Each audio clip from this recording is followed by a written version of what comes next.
ನಮಸ್ಕಾರ ವೀಕ್ಷಕರೇ. ಮೋದಿ ಕ್ಯಾಬಿನೆಟ್ ರಚನೆ ವೇಳೆ ಯಾವ ಸಮಸ್ಯೆಯೂ ಆಗಲಿಲ್ಲ, ಎಲ್ಲವೂ ಸುಗಮವಾಗಿ ನೆರವೇರಿದೆ. ಆದರೆ ಇದರ ಜೊತೆಗೆ ಆಪರೇಷನ್ ಕಮಲಕ್ಕೂ ಕೂಡ ಕಮಲ ಪಡೆ ಸಜ್ಜಾಗಿದೆ ಅನ್ನೋ ಮಾತುಗಳು ಕೇಳಿ ಬರ್ತಾ ಇವೆ. ಈ ಬಗ್ಗೆ ವಿಪಕ್ಷ ನಾಯಕರಾದ ಓಮರ್ ಅಬ್ದುಲ್ಲಾ ಹಾಗೂ ಚಿದಂಬರಂ ಪುತ್ರ ಕಾರ್ತಿ ಚಿದಂಬರಂ ಹಿಂಟ್ ಕೊಡ್ತಾ ಇದ್ದಾರೆ.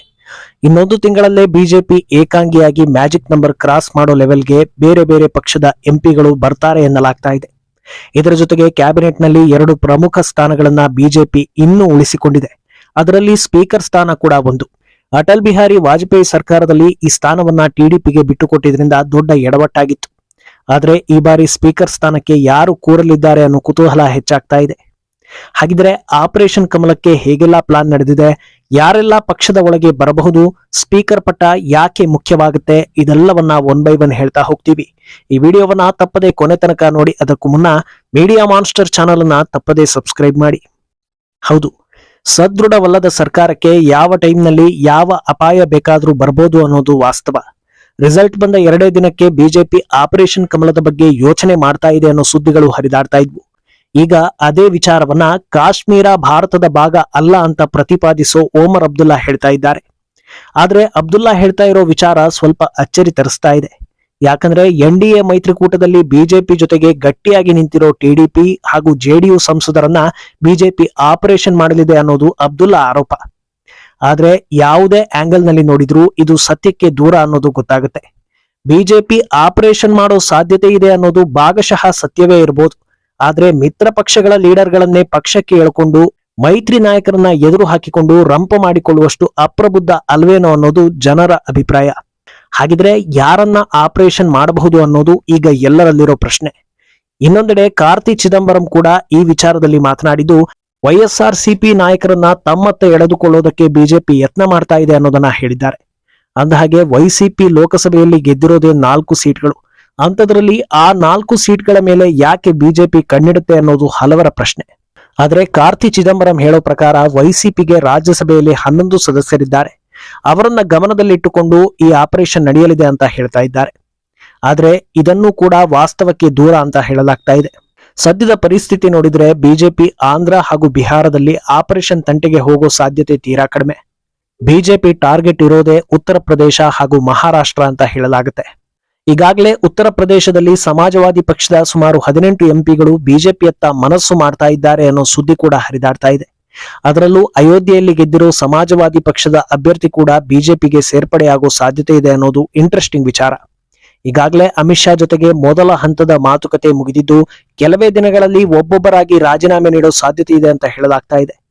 ಇನ್ನೊಂದೆಡೆ ಮಹಾರಾಷ್ಟ್ರದಲ್ಲಿ ಆಪರೇಷನ್ಗಿಂತ ಹೆಚ್ಚಾಗಿ ಉದ್ಧವ್ ಠಾಕ್ರೆ ಬಣ ಬಿಜೆಪಿ ಸೇರೋದಕ್ಕೆ ತುದಿಗಾಲಲ್ಲಿ ನಿಂತಿರೋ ಬಗ್ಗೆಯೂ ಸುದ್ದಿಗಳು ಹರಿದಾಡ್ತಾ ಇವೆ.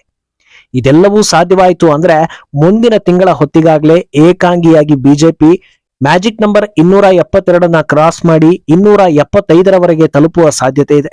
ಆದ್ರಿಂದ ಕಳೆದು ಹೋಗಿರೋದೆಲ್ಲ ಮತ್ತೆ ಬಿಜೆಪಿ ಅಥವಾ NDA ಬುಟ್ಟಿಗೆ ಬೀಳಲಿದೆಯಾ ಅನ್ನೋ ನಿರೀಕ್ಷೆಗಳು ಹುಟ್ಟಿಕೊಳ್ತಾ ಇವೆ. ಅಂದಹಾಗೆ ಆಪರೇಷನ್ ಮಾಡೋ ಅಗತ್ಯತೆ ಇದೆಯಾ ಅನ್ನೋ ಮಾತುಗಳು ಕೂಡ ಕೇಳಿ ಬರ್ತಾ ಇದೆ. ಆದ್ರೆ ಈ ಆಪರೇಷನ್ ಬಿಜೆಪಿ ಪಾಲಿಗೆ ಬಹಳ ಮುಖ್ಯವಾಗಲಿದೆ ಅಂತ ಹೇಳಲಾಗುತ್ತೆ.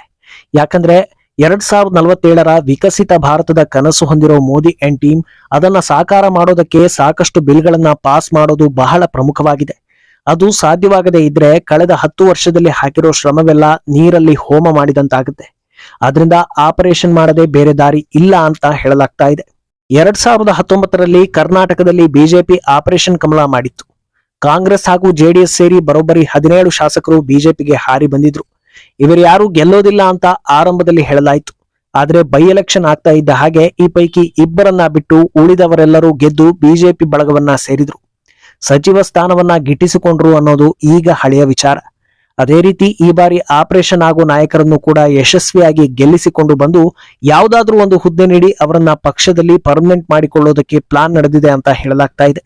ಈಗ ಎಲ್ಲರ ಕುತೂಹಲ ಇರೋದು ಸ್ಪೀಕರ್ ಪಟ್ಟ ಯಾರಿಗೆ ಹೋಗುತ್ತೆ ಅನ್ನೋದು. ಈಗಾಗಲೇ ಬಿಜೆಪಿ ಸ್ಪೀಕರ್ ಪೋಸ್ಟ್ ಅನ್ನ ಉಳಿಸಿಕೊಳ್ತೀವಿ ಅಂತ ಹೇಳಿರೋ ಬಗ್ಗೆ ಸುದ್ದಿಗಳು ಹರಿದಾಡ್ತಾ ಇವೆ.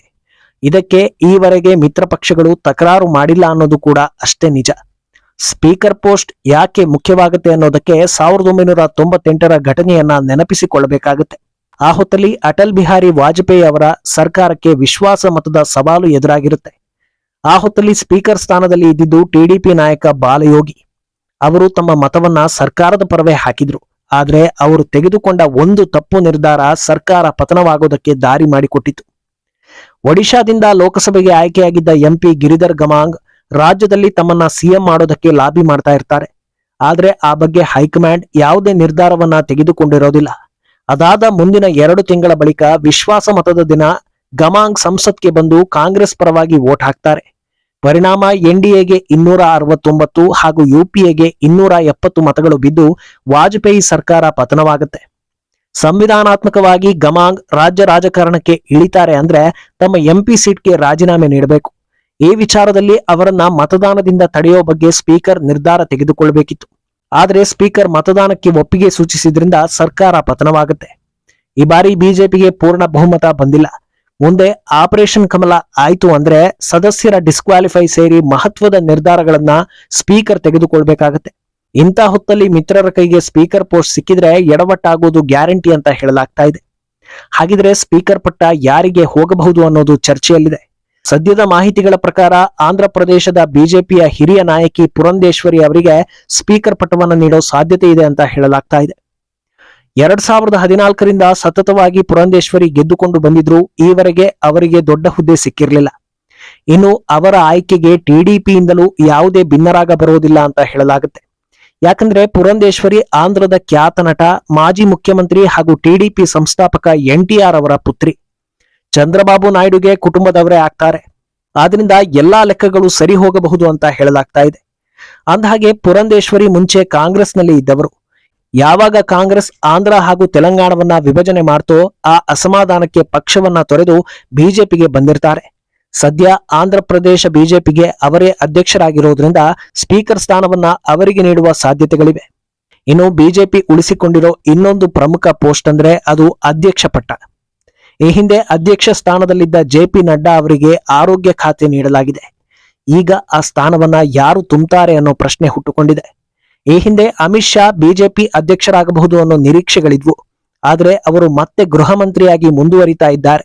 ಆದ್ರಿಂದ ಮುಂದಿನ ಬಿಜೆಪಿ ಅಧ್ಯಕ್ಷ ಯಾರಾಗಬಹುದು ಅನ್ನೋದು ಕುತೂಹಲ ಕೆರಳಿಸಿದೆ. ಇನ್ನು ಈಗ ಆಯ್ಕೆಯಾಗುವ ನೂತನ ಅಧ್ಯಕ್ಷರ ಮುಂದೆ ದೊಡ್ಡ ದೊಡ್ಡ ಸವಾಲುಗಳಿವೆ.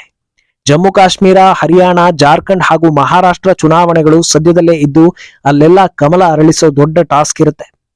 ಅದರ ಜೊತೆಗೆ ಆಪರೇಷನ್ ಕಮಲ ಆಗಿ ಬೈ ಎಲೆಕ್ಷನ್ ಬಂತು ಅಂದ್ರೆ ಆ ಕ್ಷೇತ್ರಗಳಲ್ಲೂ ಅಭ್ಯರ್ಥಿಗಳನ್ನ ಗೆಲ್ಲಿಸಿ ಕೇಂದ್ರದಲ್ಲಿ ಬಿಜೆಪಿಯನ್ನ ಭದ್ರವಾಗಿ ಇರಿಸೋ ಟಾಸ್ಕ್ ಕೂಡ ಇರುತ್ತೆ. ಅದರಿಂದ ಅಳೆದು ತೂಗಿ ಅಧ್ಯಕ್ಷ ಸ್ಥಾನಕ್ಕೆ ನಾಯಕನನ್ನ ಆಯ್ಕೆ ಮಾಡೋ ಸಾಧ್ಯತೆಗಳಿವೆ. ಒಟ್ಟಿನಲ್ಲಿ ಆಪರೇಷನ್ ಕಮಲ ಆಗೋದು ಬಹುತೇಕ ಕನ್ಫರ್ಮ್ ಆಗಿದೆ. ಆದ್ರಿಂದಲೇ ವಿಪಕ್ಷ ನಾಯಕರು ಈ ಬಗ್ಗೆ ದನಿ ಎತ್ತೋದಕ್ಕೆ ಶುರು ಮಾಡ್ತಾ ಇದ್ದಾರೆ. ಯಾರೆಲ್ಲ ಬಿಜೆಪಿಗೆ ಬರ್ತಾರೆ ಅನ್ನೋದು ಸದ್ಯಕ್ಕೆ ಕುತೂಹಲ. ಈ ಬಗ್ಗೆ ನಿಮ್ಮ ಅಭಿಪ್ರಾಯವನ್ನ ತಪ್ಪದೇ ಕಾಮೆಂಟ್ ಮೂಲಕ ತಿಳಿಸಿ.